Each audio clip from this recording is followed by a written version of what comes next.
Today's tutorial we will answer the question, what is Forex and where it came from. Forex stands for foreign exchange.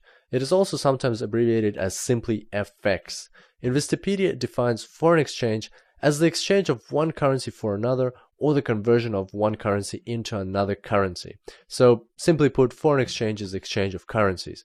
Also, Investopedia continues this definition by saying that foreign exchange also refers to the global market where currencies are traded virtually around the clock. So let's have a look at an example. Say, for instance, you're going on a holiday to Europe. In that case, you will take your American dollars and go to the exchange shop and convert them into euros. By doing this, you've conducted a currency exchange and therefore you have become a participant of the Forex market. We will talk about the participants of Forex more in one of the future tutorials, but today let's have a look at the history of how this used to be back in the day, because it wasn't always as easy. So here's a timeline. And a long time ago, there was no money, no currencies, and people had to just exchange goods. And this was called barter. When some people would fish and other people would grow grains and crops, they would exchange some of their goods in order to have the best of both worlds.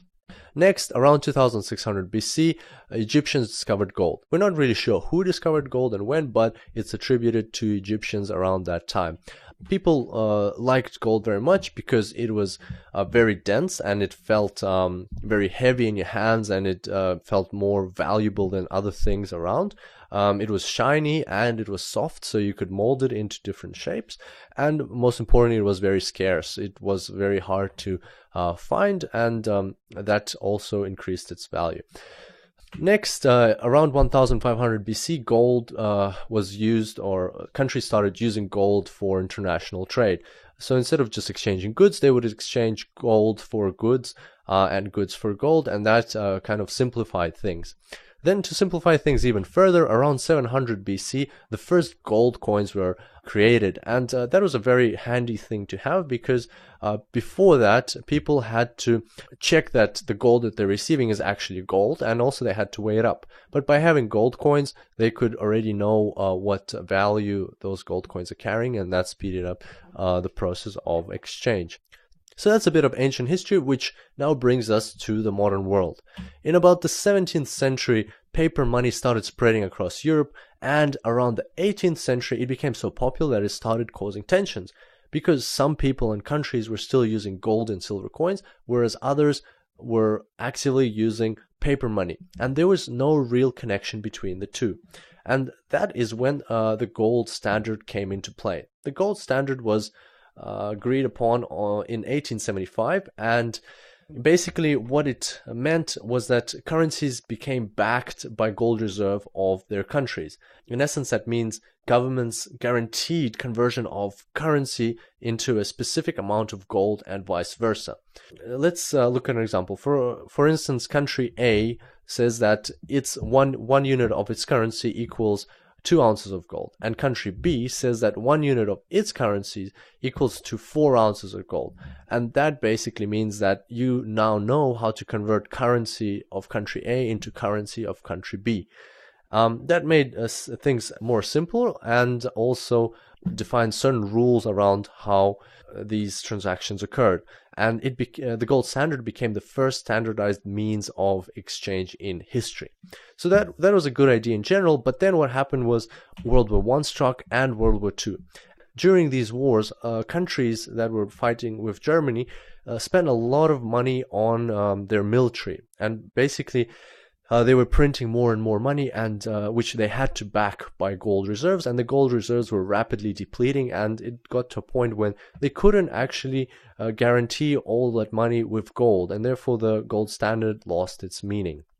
And so to fix that issue, in 1944, the Allies got together to sign the Bretton Woods Agreement. And Bretton Woods Agreement, simply put, it's just the same as the gold standard version 2.0, and all it did was it replaced gold with the US dollar, and the US dollar became the only currency in the world that had to be backed by gold at a fixed exchange rate of $35 per ounce, and all other currencies had a fixed exchange rate to the US dollar. So let's have a look at a bit more detail into the outcomes of the Bretton Woods Agreement. So first of all, fixed exchange rates. All currencies were pegged to the US dollar. Second, the US dollar became the primary reserve currency, which meant that it had to be backed by gold. And three, the creation of two organizations.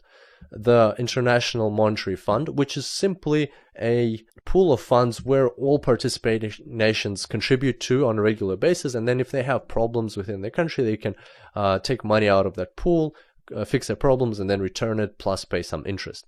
And also the World Bank, which is a financial institution of the United Nations, meaning that its main purpose is to reduce poverty around the world and help developing countries.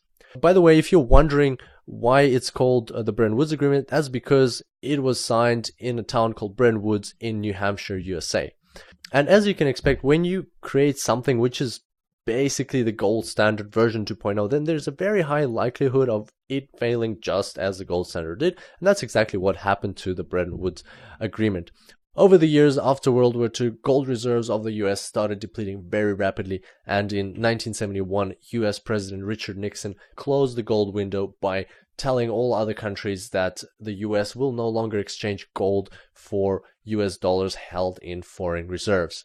This event marked the end of the Bretton Woods Agreement, and since then, the world has been using floating exchange rates between currencies, what we now know as the Forex market. The main two takeaways from this timeline are that, first of all, it hasn't always been that simple. It took some time for nations to come up with the current Forex system that we have. And secondly, that there have been several attempts at creating fixed exchange rates between currencies. For example, the gold standard and the Bretton Woods Agreement. And all of these events have failed because it is very artificial to put such constraints on currencies and try to control them. It also illustrates that the Forex market that we currently have is by far the most natural thing that should govern the exchange rates of currencies between each other. This brings us to the end of today's tutorial. I hope you enjoyed it, and I look forward to seeing you next time. Until then, happy trading.